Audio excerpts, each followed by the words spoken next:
महाराष्ट्रातल्या आणि भारतातल्या सगळ्या संगीतकार हृदयनाथ मंगेशकर सोडून बाकी सगळ्या संगीतकारांबरोबर मी काम केलेलं आहे. फक्त विजय गवंडेंबरोबर काम केलं नव्हतं. तसे त्यांची माझी एकदा भेट झपट झाली होती, पण ते काय आमचं जमलं नाही. पण विजय गवंडेंसारखा संगीतकार मला मिळाला.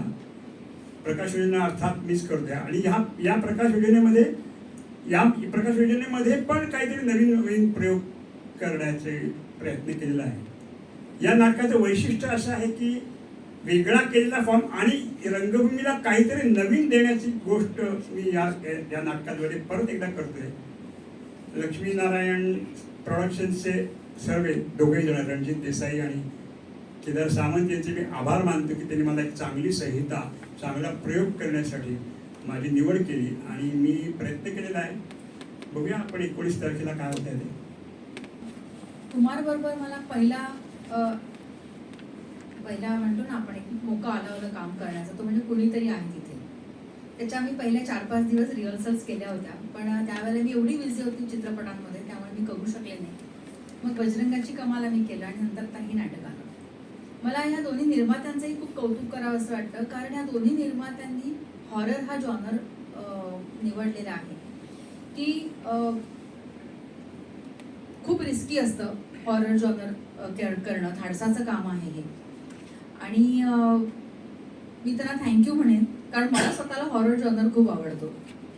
आणि कुमार सोनींनी इतक्या छान पद्धतीने हे नाटक गुंफलेलं आहे, बघताना खूप मजा येणार आहे. कारण फक्त अभिनयच नाही, इथे खूप साऱ्या गोष्टी आहेत. मग प्रकाश योजना असू दे, संगीत असू दे, पार्श्वसंगीत असू दे, या सगळ्या गोष्टींचं कॉम्बिनेशन करून एक अशा प्रकारचं एक नाटक लोकांच्या समोर येत आहे की लोक भारावून पाहत राहतील. अशा पद्धतीचं हे नाटक आहे. कलाकार मी, आमिर, आणखीन आरती, तिघं जण बऱ्यापैकी केलेलो आहोत काम. पण आशुतोष घोरपडे, आपली परिणिता, आणखीन साहिल, हे तिघही तसे लोकांच्या समोर प्रोफेशनली, म्हणजे आरतीने मला परिणिताने पण भरपूर सिरियल्स वगैरे केले आहेत.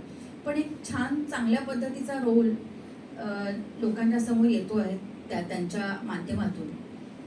हेही खूप त्यांच्या करिअरसाठी खूप छान गोष्ट आहे.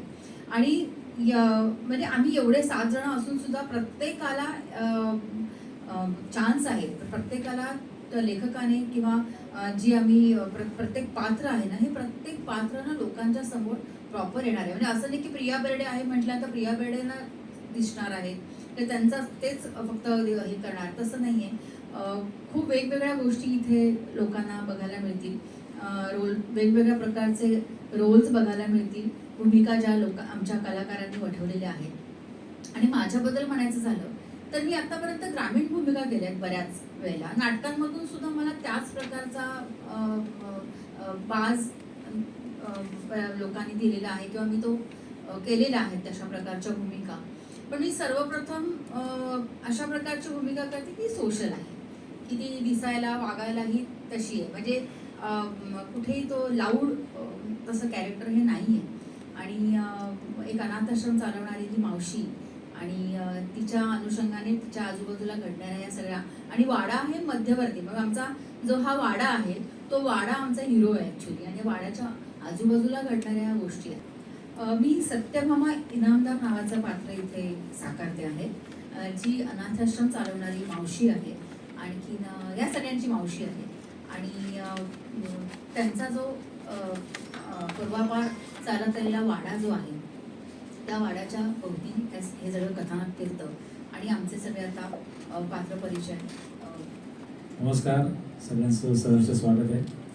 मी विजय सूर्यवंशी. माझ्याकडे दुहेरी भूमिका आहे. मी या नाटकाचा सूत्रधार आहे, म्हणजे आपण त्याला व्यवस्थापक म्हणतो. आणि ते काम करता करता मी या नाटकात एक छोटीशी भूमिकासुद्धा करतो आहे. तहसीलदार म्हणून माझं कॅरेक्टर आहे आणि ते मी करतो आहे. धन्यवाद. नमस्कार, मी आशुतोष घोरपडे. या नाटकामध्ये मी डॉक्टर धर्माधिकारी म्हणजे जसं कुमार सरांनी सांगितलं मगाशी की जी एक सायन्सची भूमिका असते, तर त्या बाबतीतला पॅरासायकॉलॉजिस्ट म्हणून मी याच्यावरती या नाटकामध्ये काम करते आणि खूप मजा येते. कुमार सरांकडून खूप शिकायला मिळतं. प्रत्येक वेळेला रिहर्सल म्हणजे आपण म्हणत असतो की स्टेजवरचा तो परफॉर्मन्स असतो, पण ही जी प्रोसेस आहे त्यामध्ये म्हणजे एक क्षण असा जात नाहीये की मी कुमार सरांकडून काही शिकत नाही. त्यामुळं मी खरंच म्हणजे त्यांनी मला ही संधी दिली त्याबद्दल मी त्यांचा खूप आभारी आहे. आणि एक फक्त लास्ट सांगेन की कुमार सरांनी सुद्धा म्हणजे आधी मला कुमार सर माहिती होते, पण एकदा माझ्या एका कर्नल मित्राने मला विचारलं की कुमार नाव ऐकल्यासारखं वाटतं, तर मी त्याला त्यांचा एक प्रोफाईल बायोडेटा पाठवला. तर त्यांचा एवढा मोठा बायोडेटा आहे. NSD ला 1976 to 79 शिकले, नंतर संगीत कला अकादमी अवॉर्ड मिळालेला आहे, महाराष्ट्र गव्हर्नमेंटचा अवॉर्ड मिळालेला आहे. म्हणजे ही व्यक्ती जेवढी उलगडावी तेवढं तर त्याच्यात इतकं शिकण्यासारखं आहे. म्हणजे आम्हाला सगळ्या अगदी प्रत्येक क्षण माझा शिकण्यात जातोय आणि ती भूमिका सुद्धा समजण्यात जातोय. मी गोष्ट अशी सांगतो की श्यामसुंदर आणि सत्यभामा यांचा हा वाडा आहे. या वाड्यात ही जी सत्यभामा जी बाई आहे ती सामाजिक कार्य करण्यामध्ये गुंतलेली आहे. आदिवासी पाड्यावरती ती काम करायला लागलेली आहे. नंतर काही कारणानंतर श्यामसुंदर यांचं निधन होतं. ती त्या पाड्यावरती काम करता करता एका बिल्डिंगमध्ये राहते आणि तिने तिथे हॉस्पिटल लोकांसाठी सुरू केलेलं आहे, अनाथ मुलांसाठी अनाथालय सुरू केलेलं आहे. आणि अचानक त्या वाड्याची लीज संपते आणि ती जागा त्यांना खाली करायला लागते. त्यावेळी तिथली जी 2 अनाथ मुलं असतात ती म्हणतात, अगं मावशी तुझा एवढा मोठा वाडा आहे, त्या वाड्यात आपण का नाही जायचं?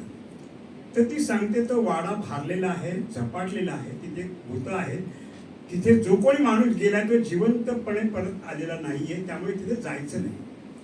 तर ही दोन जी मुलं दोन्ही अनाथ मुलं आहेत, पण ती इंजिनिअरिंग शिकलेली आहेत आणि ती मुलं जायचं ठरवतात त्या वाड्यामध्ये. वाड्यामध्ये गेल्यानंतर काय होतं, त्यांना काय काय अनुभव येतो, प्रत्यक्षात भूतं असतात का, म्हणजे आत्मे असतात का, आत्मे त्रास देतात का, आत्मे चांगले असतात का वाईट असतात का, प्रत्यक्षात काय झालेलं असतं. 20 वर्षानंतर ती मुलं तिकडे आलेली असतात. तर त्या मुलांना काय अनुभव येतात आणि आत्म्याचा शोध ते घेऊ शकतात का, किंवा सायन्स घेऊ शकतं का, की तंत्रमंत्र घेऊ शकतं का, याची गोष्ट म्हणजे भूलभुलैया आहे. म्हणजे आता तुम्हाला मग आता याच्यामधली पात्र त्याच्यामध्ये कळतील. हे डॉक्टर जे आहेत ते आणखीन एक भूमिका करत आहेत, राजशेखर म्हणून आहे, म्हणजे त्यांचा सावत्र दीर सत्यरवीचं, ती ते भूमिका करतात.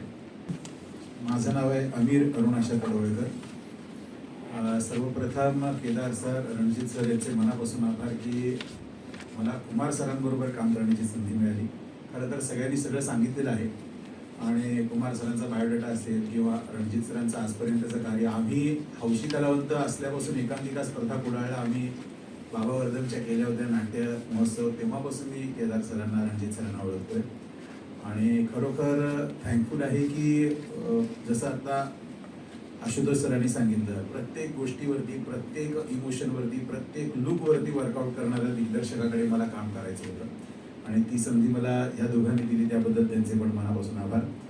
आता माझ्या भूमिकेबद्दल सांगतो. धर्मराज साळुंकी म्हणजे धर्मा असं माझा या नाटकामध्ये भूमिका आहे. जसं आता सरांनी सांगितलं, एकदम उलगडणारी भूमिका आहे. काय घडणार आहे ते डायरेक्ट थिएटरला येऊन बघायचं. नम्र विनंती. धन्यवाद. नमस्कार, माझं नाव साहिल रणजित देसाई. मी या नाटकात 2 भूमिका साकारतोय. पहिली अभय सातारकर आणि दुसरी नारायण म्हणून.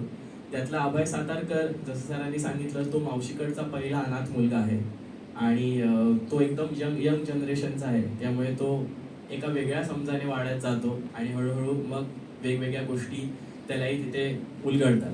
दुसरा जो नारायण आहे तो फ्लॅशबॅकमध्ये आपल्याला दिसतो, मावशीचा एक अनाथ कार्यकर्ता आहे. अशा 2 त्याच्या भूमिका आहेत आणि आता आमची प्रोसेस सुरू आहे. फार मजा येते सरांबरोबर काम करायला. सर इतके ग्रेट आहेत, पण इतके ग्राउंड टू अर्थ आहेत. म्हणजे प्रोसेस दरम्यान ते आम्हालाच खूप प्राधान्य देतं. असं नाही की मी सांगतोय ते करा, ते सगळ्यांना विचारतात, सगळ्यांचा ओपिनियन्स घेतात. त्यामुळे one of the best schooling सरांकडून मिळते आहे, त्याचा आनंद आहे. धन्यवाद. नमस्कार, मी परिणिता शुभदा रघुवीर बाबसकर आणि या नाटकामध्ये मी निशा हे पात्र साकारते. निशा आणि अभय आम्ही दोघं इंजिनियर्स आहोत, मावशीकडची 2 अनाथ मुलं. आणि आजची जी पिढी आहे ती म्हणजे कुठल्याही गोष्टीला न नाकारता प्रत्येक गोष्ट, मग अध्यात्म असो, तंत्रमंत्र असो, या सगळ्या गोष्टी, पण सायन्सला न डावलता या गोष्टींचा विचार करणारी पिढी आहे. कुठेही या गोष्टीला की नाही हे असं नसतं रे असं नाही म्हणत. आणि तेच कुठेतरी मला वाटतं की दाखवणारी आमची ही पिढी, रिप्रेझेंट करणारी आमची ही 2 पात्र आहेत, निशा आणि अभय. बाकी सरांचे आभार आहेतच आणि त्यांच्यासोबत काम करायला मजा येतेच. सरांचं कौतुक फार करणार नाही कारण 2 गोष्टी सगळ्यांनी करून झाल्या आणि त्यांना कौतुक केलेलं त्यांच्यासमोर आवडत नाही. सो पण खरोखर मनापासून आभार. नमस्कार, मी आरती सोळंकी. मी एवढंच सांगेन की आत्तापर्यंत जी काही नाटकं केली असेल मी, यदा कदाचित म्हणा किंवा म्हणजे संतोष पवार टाईप, संतोष दादांची की यदा कदाचित भाग 2, धक्के बुक्के म्हणजे फारसी कल, लोकनाट्य, आणि ती सगळी कामं एका बाजूला, जे काही मी रियालिटी शो केले असतील, जे काही मी आयटम सॉंग्स केले असतील, ज्या सिनेमे केले असतील, त्यातलं काम असेल, त्यातल्या भूमिका असतील, ते सगळं एका बाजूला आणि या नाटकातली भूमिका एका बाजूला.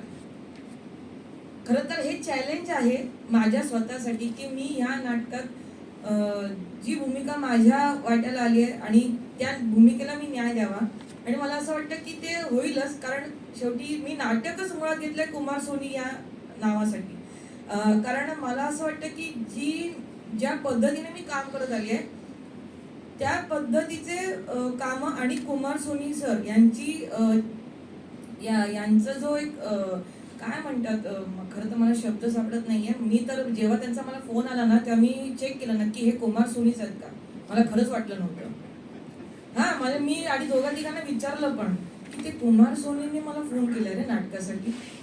तर काय म्हणजे, कारण माझी पद्धतच वेगळी आहे काम करण्याची आणि कुमार सोनी यांची आपण बघितली असतील त्यांची नाटकं, कारण लोकनाट्य आणि हे असं फारच. तर मला असं वाटतं की ह्या भूमिकेबद्दल मी काही बोलणार नाही, पोस्टर वगैरे लागलेलेच आहेत त्याच्यावर तुम्हाला कळेलच आणि काय असेल भूमिका वगैरे. तर मला असं वाटतं की हे आणि 18 वर्षांनी मी नाटक करते आणि अशी भूमिका मिळणं, त्यात कुमार सोनी सर, बरं प्रोडक्शन, त्यानंतर सगळेच म्हणजे सगळेच कलाकार, आमिर आहे आणि खास करून प्रियाताई, म्हणजे यांच्याकडून शिकण्यासारखं खूप आहे. आणि मला असं वाटतं की जी प्रोसेस मी आजपर्यंत अनुभवली नव्हती ती प्रोसेस मी या नाटकात अनुभवते. त्याच्यामुळे थँक्यू म्हणजे सगळ्याच ना, ज्यांनी माझं नाव सुचवलं असेल किंवा मला बोलवलं असेल. आणि कुमार सोनी सर थँक्यू, म्हणजे मला एक चान्स मिळाला खरोखर. आणि ही आता माझी जबाबदारी आहे की मी त्या भूमिकेला कशी न्याय देईन. भूल भुलैया हे नाव याला समर्पक कसं आहे याचं सांगतो की भूल भुलैया म्हणजे कॉमेडी नाटक असणार नाही, भूल भुलैया म्हणजे सिरियस नाटक असणार नाही. भूल भुलैया हे नावच इटसेल्फ सांगते की हे रहस्यमय थरारक नाटक असलं पाहिजे. त्यामुळे त्या नाटकाचं नाव प्रॉपर आहे हे नक्की झालेलं आहे की तुम्ही आत्ता त्याचं उत्तर तुम्हीच दिलेलं आहे की ते थरारक असणार किंवा रहस्यमय नाटक असणार. नाहीतर भूलभुलैया कॉमेडी असू शकत नाही. भूलभुलैया म्हणजे तर कुठल्याही परिस्थितीत कॉमेडी नाही किंवा सिरियस नाही किंवा ऑफबीटही नाही, कारण ऑफबीट नाटकाची नावं वेगळी असतात नाही का. आता भस्म म्हटल्यानंतर ते कॉमेडी जसं नसतं तसंच आहे. म्हणजे तुम्ही तुमच्या प्रश्नातच तुमचं उत्तर शोधलेलं होतं. नवरस जे आहे त्या नवरसांमध्ये भयरस हा एक आहे. त्या भयरसाला अनुसरून हे नाटक आहे की आपण आज OTT प्लॅटफॉर्मवर पण भरपूर हॉरर सिरीज, वेब सिरीज बघतो, खूप चित्रपट ह्या विषयावरती येतात. पण अशा प्रकारचं नाटक जे प्रॉपर तुम्हाला घाबरवणारं आहे किंवा आत्मे, परमात्मे, सायन्स, तंत्र या सगळ्यांची सांगड, त्याचा समतोल कसा असेल हे नाटक बघितल्याशिवाय नाही कळणार. ते कसा गाजलेला आहे, ते कशा पद्धतीने आम्ही प्रेझेंट केलेलं आहे, म्हणजे श्रद्धा आणि अंधश्रद्धामधला फरकही याच्यामध्ये आम्ही दाखवून दिलेला आहे. ह्या सगळ्या गोष्टीचं तुम्हाला जर एक छान एक म्हणतो ना आपण मिश्रण बघायचं असेल तर भूल भुलैया हे नाटक आहे. मी ह्या नाटकामध्ये वेगळ्या पद्धतीचे प्रकाशयोजना केलेली आहे, म्हणजे आत्तापर्यंत नाही झाले, ते आलेले नाही. म्हणजे रंगभूमीवरती आले पण मराठी रंगभूमीवरती ते मी तरी पाहिलेले नाही बरं का.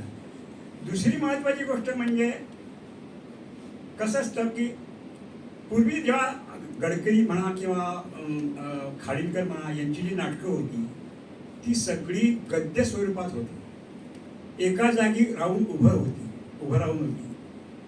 त्यामुळे लोक बोलत होते अतिशय उत्तम लिहिलेली नाटकं असायची.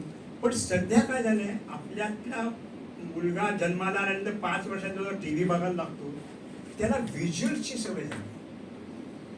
त्याला संवाद ऐकणं ठीक आहे, पण त्याला व्हिज्युअल, कारण तो TV बघतोय, तो इंटरनेट बघतोय, तो सिनेमा बघतोय, त्यामुळे त्याला प्रसंग घडलेले पाहिजे समोर. त्याला तुम्ही भाषणं दिली, तुम्ही सोलोलॉकी जी असते आपण स्वगत म्हणतो, ते स्वगत बघायची सवय राहिलेली नाही. तर गेल्या काही प्रयोगांमधनं काही वर्षांमधनं मी जी काही नाटकं केली तुम्ही माझी स्वतःची एक स्टाईल केलेली आहे. जेव्हा एखादं मोठं स्वगत असतं ते मी व्हिज्युअलाइज करून लोकांपर्यंत पोहोचवतो, कारण मला ते लवकर पोचतं. एक साधी तुम्हाला आपल्या ऑडियन्सची सायकोलॉजी सांगतो की एक माणूस इथे उभा आहे, तो बोलतोय आणि त्याच वेळेला दुसरा माणूस जर का चालत येत असेल तर तुमचं लक्ष चालत येणाऱ्या माणसाकडे असतं, कारण तुम्ही बोलणार ते ऐकत असता. त्यामुळे मी जर का नुसतं उभारून जर का बोलायला लागलो तर अरे काय कंटाळा आला बाबा, पण मी जर का चालत बोललो तर तुमचं लक्ष पूर्ण राहील आणि तो त्याचं 15 मिनिटाचं किंवा 5 मिनिटाचं स्वगत कधी संपलं हे कळणार नाही. ह्या नाटकामध्ये अशा पद्धतीच्या बरं हे नाटक रहस्यमय असल्यामुळे याच्यामध्ये जास्तीत जास्त घटना कशा भरल्या जातील, म्हणजे मुळात स्क्रिप्टमध्ये नसलेल्या गोष्टी सुद्धा कशा टेक्निकली आणायच्या याचा प्रयत्न केला. काही गोष्टी तुम्हाला कदाचित एक दोनदा बघितल्या असतील, पण त्या नव्याने बघितल्याचा परिणाम तुम्हाला या नाटकामधनं नक्की मिळेल.